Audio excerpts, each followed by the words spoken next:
আমরা একটা ভালো রেস্টুরেন্ট দেখে ওখানে যাই, তারপর ওখানে একটু ডেকোরেশন করি, একটা ভালো দোকান থেকে কেক আনি, এভাবে করে সারপ্রাইজটা দিই। হ্যাঁ, ব্যাপারটা আমি অ্যাপ্রিসিয়েট করলাম, কিন্তু দোস্ত তুই তো জানোস ফুলুস মাফি, আমার পকেটে টাকা পয়সা নাই। আচ্ছা ঠিক আছে, ওটা নিয়ে তোর ভাবতে হবে না, তোরা জাস্ট এতটুকু মেক শিওর কর যেন আবির কোনোভাবে না জানতে পারে, বাকিটা আমি দেখতেছি।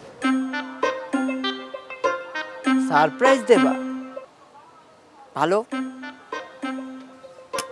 মানে তোকে ব্যাপারটা না, মানে আমার মনে হইতেছে অনেক বেশি।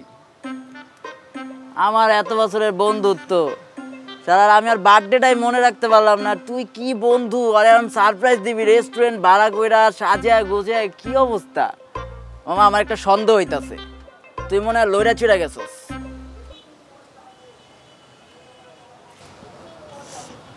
ফালতু কথা বলিস না তো, মানে আমি কোনো